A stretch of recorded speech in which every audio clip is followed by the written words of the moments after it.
Hi everyone, thanks very much for coming and thank you for having me. It's a real privilege to be here and speak to you all today. I am from the Conservation Council of Western Australia. We are a not-for-profit, non-government organisation and we are the peak environment organisation in Western Australia. We are advocates for our unique and unprotected Western Australian environment. Currently we are involved with the EPA. We're trying to take this case to the Environmental Protection Agency to get them to investigate this case. They are now deciding what they will do going forward, so I encourage anyone who would like a voice in them deciding what they are going to do to email them, the Environmental Protection Agency, and let them know what you think. We're also working with many conservation organisations around Australia. It's been a wonderful thing to be involved in. You would think that there's a bit of ego involved sometimes, but we've all been working together, pooling our resources, working out so we're not doubling up on efforts.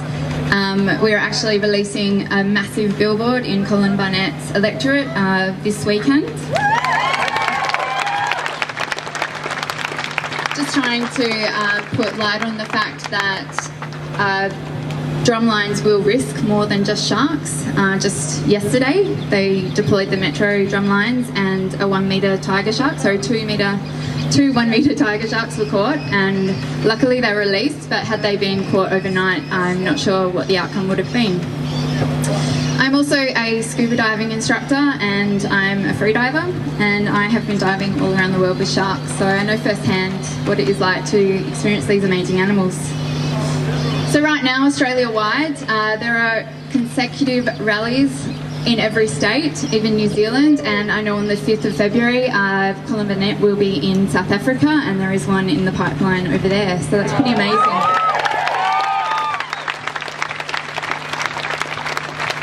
So I think you should all be very proud of yourselves for having a united voice and having the courage to stand up and make your voices heard for the sharks. I love sharks. People think I'm nuts, and maybe a few years ago I might have agreed with you. I've always been an ocean girl, but I have to say the first time I actually swam with a shark took my breath away, and not because of fear, which was actually surprising. It's just because they're so magnificent. They are really, truly a peaceful animal. They absolutely have no interest in us. They're actually quite scared, especially the hammerheads. You have to hold your breath for them to come within a metre of you. So I've dove with many species of sharks around the world, many considered to be very dangerous. I did not.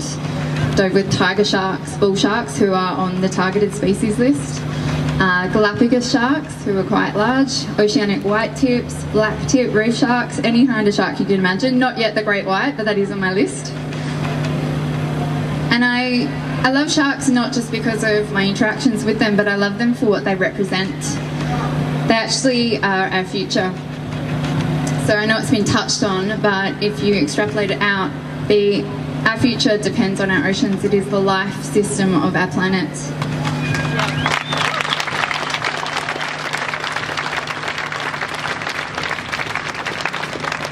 And it so happens that our oceans depend on our sharks. They are the doctors of the ocean. They regulate it, they keep it healthy. And when we remove our sharks, we remove our lifeline.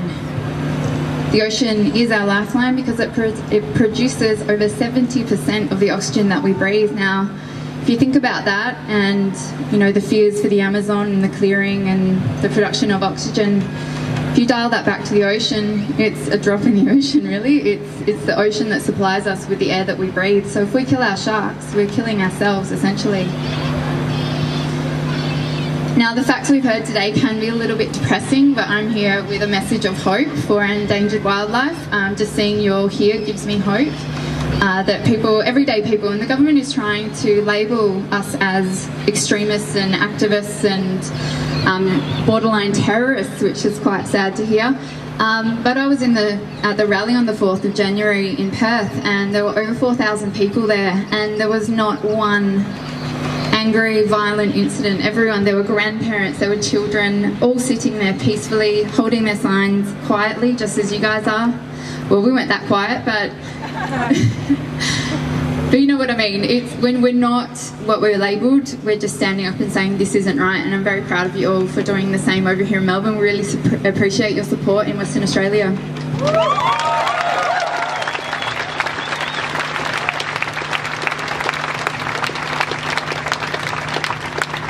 I'm sad to say that I am disgusted and saddened to think of the pointless killing that started last weekend in my hometown, seeing that 3-metre tiger shark hauled out of the ocean after my experiences with probably a 3 to 4 metre tiger shark. Personally, it borderline broke my heart. And Western Australia is a proud state. We're a beautiful state. We have beautiful natural resources, beautiful landscapes. And I'm very sad to say that I'm not proud to be from Western Australia right now. No one is denying that shark bite fatalities are tragic. It isn't a matter of us versus them. It's not humans versus sharks. We have been accused of being emotive in our reactions to this policy, and yes, it is an emotive subject. But we also have facts and science behind us. This policy by the government is based purely on emotion. Let's be clear about this. There is no evidence to support this cull. This is driven by fear and fear alone. It is a barbaric and archaic way of dealing with the situation, and I think that destroying what you fear because you do not understand it is not the way to go. We should be destroying fear by understanding.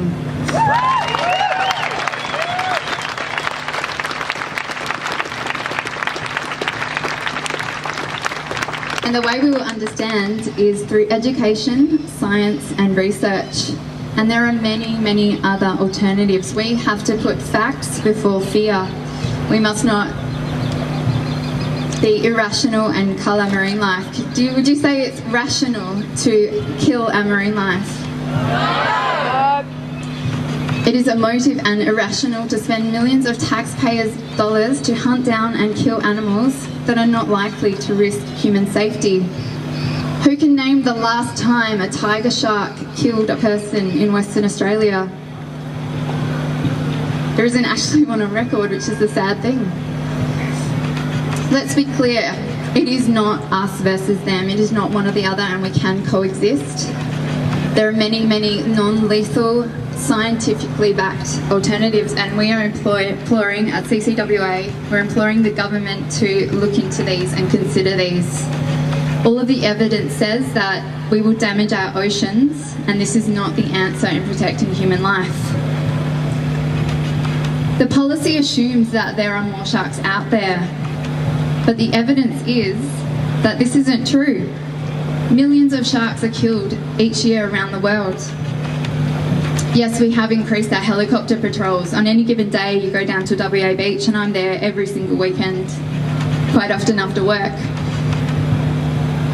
And you see the Westpac chopper up and down constantly. And for some people it does make you feel safe, but for me now it saddens me to see that, because I think runaway sharks, if they spot you, you're in trouble. So the chopper is up in the air for a lot more hours every day. So of course they are seeing more sharks, but when they actually produce the findings from these sightings, the number of sharks seen per hour has not changed at all.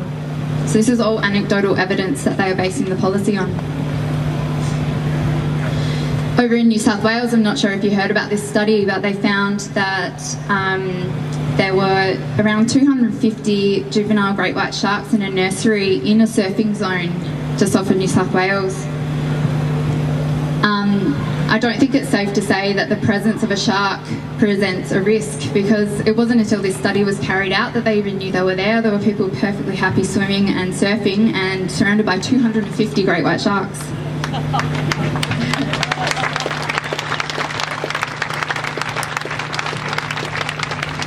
Studies show that the breeding age of great white sharks around Western Australia and South Australian waters, and as you know, they're migratory species. They do actually come up from South Australia around to our coastline.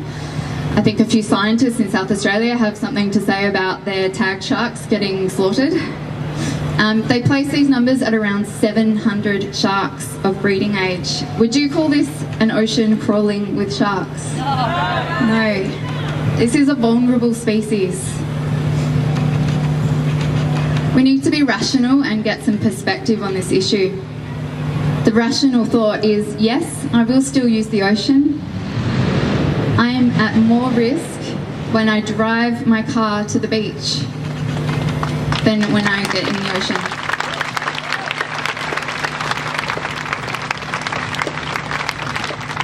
The irrational thought is, because of a small risk, we should shoot as many sharks in their head as possible and dump their bodies out to sea.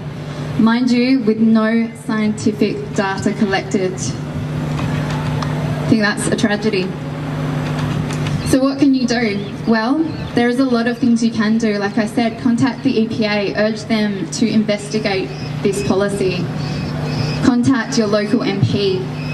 Contact Greg Hunt, contact Colin Barnett. Be present at rallies. Your voice counts. Every single voice counts, and every donation, no matter who is fighting this cause, who you give it to, it does go to a good cause. I actually came from the advertising industry into conservation, and I've seen firsthand on the ground what things people are doing in Western Australia and around Australia, and it's really puts your faith back in humanity.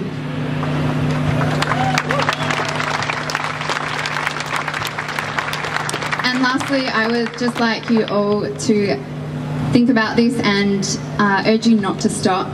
Don't stop today, next week, next month, because our ocean's time is running out. It is finite, and that means that as a species, our humans' time is running out. So this policy is wrong. It is morally, factually, scientifically wrong, and the only thing that must stop is this cull. Thank you for having me.